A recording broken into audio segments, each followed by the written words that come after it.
When it comes to the everyday purchases we need and make, there are plenty of options. But that wasn't always the case.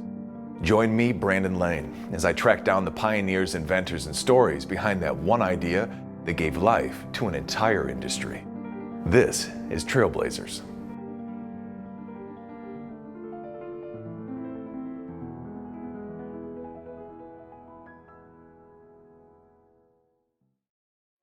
From seeing a newborn nephew for the first time, to communicating with coworkers around the globe, webcams have given us an unparalleled ability to connect.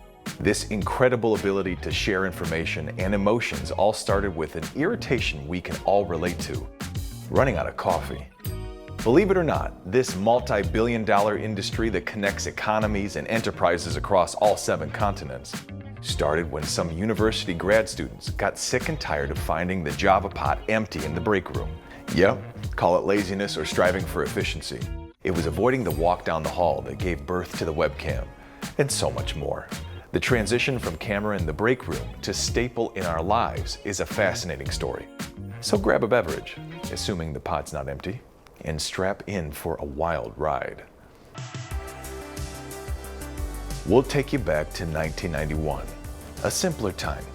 Nirvana was rocking out, and your denim was ripped, just the way you liked them back then. While you were trying to decide which shredded jeans to wear, the students at Cambridge University were dealing with a different dilemma. The computer science students, most likely a group of night owls, drank a lot of coffee. After getting sick of walking down the hall only to have their hearts broken by an empty pot, they decided something had to be done. Their first move was to place a digital camera in the room right next to the coffee pot. Then, they hardwired the camera to their computers. A specifically designed software gave these geeks a real-time look into the break room. Altogether, it created a live feed allowing them to avoid the walk if there was no pot of coffee at the end of the journey. Hopefully, it also inspired people to make the next pot after finishing it. You kill it, you fill it, right? At first, the system was still localized, with the live stream only going to the localized computers. After 2 years, the students decided the world was ready to see their invention. No, not the entire concept of the webcam, just a pot of coffee.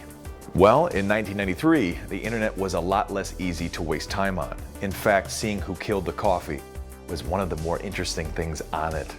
If you've ever cursed your provider for streaming speeds today, just wait till you hear about the speeds back then. The original feed came in at around 1 frame per second. The Cambridge students were driven more by curiosity and experimentation, so the group never commercialized their invention.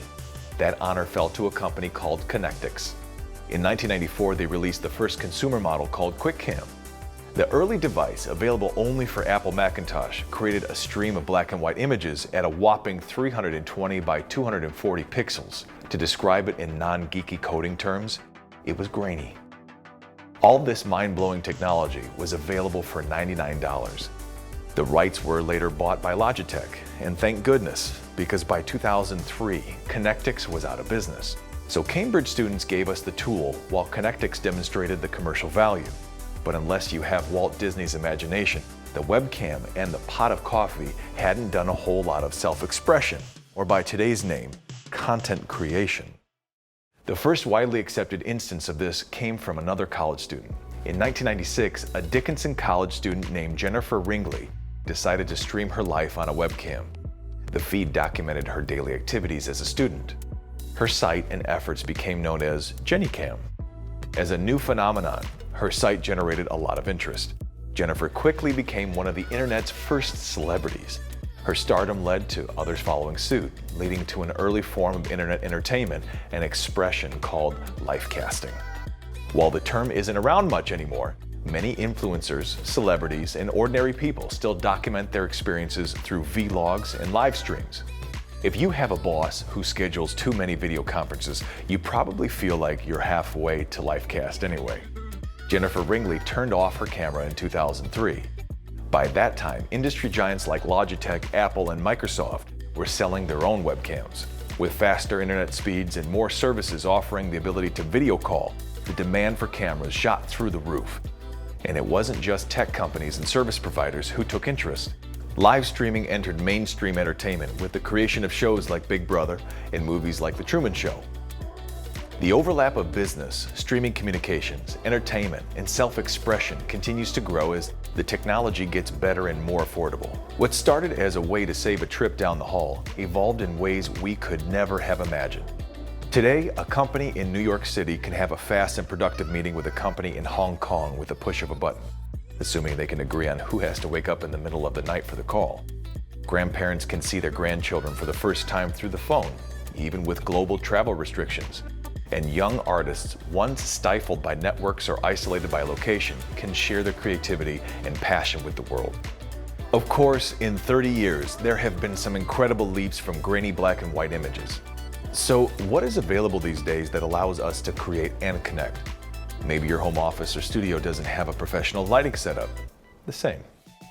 The Lume Cube helps you look your best while convincing your viewers you're sitting in a broadcast studio. A gentle glow can ensure you're never backlit, ditch the shadows, and draw the proper attention to your face. Maybe you're not streaming to thousands of fans. Instead, you just need a reliable, high-quality stream to connect with coworkers. Logitech's Brio Webcam gives you 4K video with autofocus for about the same price as the original Connectix Cam in the 90s. The invention of live streaming through phones unhooked creators from their desktops, turning the entire world into a studio. Only thing is, trying to show off the beauty of a windy beach on your phone can be pretty crackly. Tech company Rode created a directional microphone for smartphones, allowing you to capture incredible audio when shooting video. These tech geniuses have even defeated gravity. The DJI OM4 handheld gimbal allows you to film velvety smooth video regardless of the Earth's pull. Take that, Newton. We can even alter what our viewers see, giving more depth and breadth to streaming video with multiple lens attachments for our phones. With all of these incredible inventions, little feels out of reach. We are all more connected, more capable of creating, and more poised to share. Who would have ever thought that the resistance to walking down the hall to get coffee could have unlocked so much innovation and creativity? Thanks again for joining us on Trailblazers, only on Shopflix.